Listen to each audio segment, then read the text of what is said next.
जाने माता दुर्गा की प्रतिमा के लिए वेश्यालय की मिट्टी का इस्तेमाल क्यों किया जाता है। आइए जाने एक अनोखी प्रथा के बारे में जिसके अनुसार माता दुर्गा की प्रतिमा के निर्माण के लिए वेश्यालय की मिट्टी का इस्तेमाल किया जाता है। दुर्गा पूजा का पर्व पश्चिम बंगाल ही नहीं बल्कि पूरे भारत में बड़ी ही धूमधाम से मनाया जाता है। वैसे तो यह पूरे 9 दिनों तक चलने वाला पर्व है, लेकिन पश्चिमी पंजाल में इसे मुख्य रूप से 6 दिनों तक मनाया जाता है। 6 दिवसीय यह त्योहार नवरात्र के 5वें दिन से शुरू होता है, विजयदशमी तक चलता है। बंगाल में देवी दुर्गा दुर्गतिनाशिनी, बुराई का नाश करने वाली और अपने भक्तों की रक्षक के रूप में पूजा जाता है। वास्तव में इस पूरे पर्व के दौरान पश्चिमी बंगाल में माता के भक्तों की धूम होती है। इस दौरान सड़कों पर भव्य पंडालों को खूबसूरती से सजाया जाता है।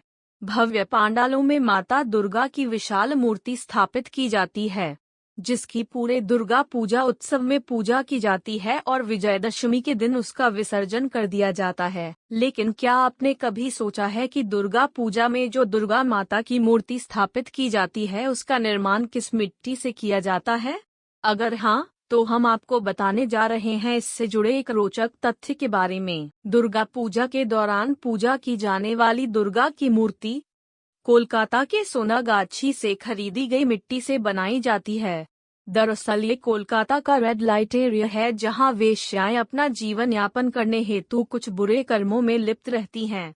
लेकिन मान्यतानुसार जब तक इस जगह की मिट्टी नहीं मिलती है तब तक दुर्गा मूर्ति का निर्माण अधूरा माना जाता है। यदि किसी वजह से इस मिट्टी के बिना ही दुर्गा प्रतिमा बना दी जाती है तो उस मूर्ति का पूजन माता दुर्गा स्वीकार नहीं करती हैं। 4 चीजों से होता है दुर्गा प्रतिमा का निर्माण। बेल। हिंदू मान्यताओं के अनुसार दुर्गा पूजा के लिए माता दुर्गा की जो मूर्ति बनाई जाती है उसके लिए 4 चीजें बहुत जरूरी होती हैं। पहली, गंगा तट की मिट्टी। दूसरी, गोमूत्र, गोबर और वेश्यालय की मिट्टी या किसी भी ऐसे स्थान की मिट्टी जहां जाना निषेध हो। इन सभी को मिलाकर बनाई गई मूर्ति ही पूर्ण मानी जाती है। ये रस्म कई वर्षों से चली आ रही है।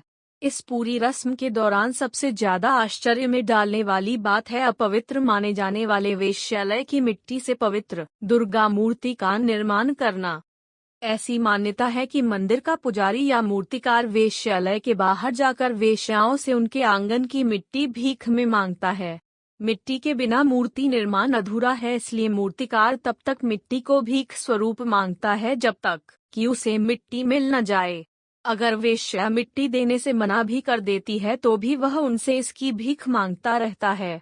प्राचीन काल में इस प्रथा का हिस्सा केवल मंदिर का पुजारी ही होता था, लेकिन जैसे जैसे समय बदला पुजारी के अलावा मूर्तिकार भी वेश्यालय से मिट्टी लाने लगा और ये प्रथा अभी भी जारी है।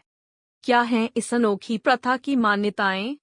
वास्तव में यह सुनकर थोड़ा अटपटा लगता है, लेकिन इसकी वास्तविकता के पीछे कई कारण बताए जाते हैं। इसका पहला कारण यह माना जाता है कि जैसे ही कोई व्यक्ति वेश्यालय में प्रवेश करता है वह अपनी पवित्रता द्वार पर ही छोड़ जाता है। ऐसा माना जाता है कि भीतर प्रवेश करने से पूर्व उसके अच्छे कर्म और शुद्धियां बाहर ही रह जाती हैं और वेश्यालय के आंगन की मिट्टी सबसे पवित्र होती है, इसलिए उसका प्रयोग दुर्गा मूर्ति के लिए किया जाता है।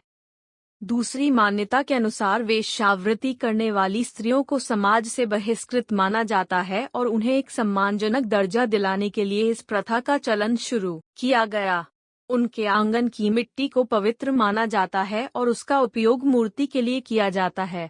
वास्तव में इस त्योहार के सबसे मुख्य काम में उनकी ये बड़ी भूमिका उन्हें समाज की मुख्य धारा में शामिल करने का एक बड़ा जरिया है। एक सबसे प्रचलित कहानी के अनुसार कहा जाता है कि पुराने समय में एक वेश्या माता दुर्गा की अनन्य भक्त थी। उसे समाज में तिरस्कार से बचाने के लिए मां ने स्वयं आदेश देकर उसके आंगन की मिट्टी से अपनी मूर्ति स्थापित करने की परंपरा शुरू करवाई। इसी के साथ ही उसे वरदान दिया कि बिना वेश्यालय की मिट्टी के उपयोग के दुर्गा प्रतिमाओं को पूरा नहीं माना जाएगा। तभी से वेश्यालय की मिट्टी से दुर्गा प्रतिमा का निर्माण करने की प्रथा प्रचलित हुई।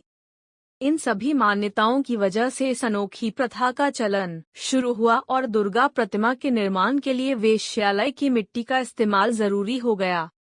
अगर आपको यह जानकारी अच्छा लगा हो तो इसे शेयर जरूर करें। इसी तरह के अन्य वीडियो के लिए जुड़ी रहें आपकी अपनी YouTube channel Bajrang devotional channel से।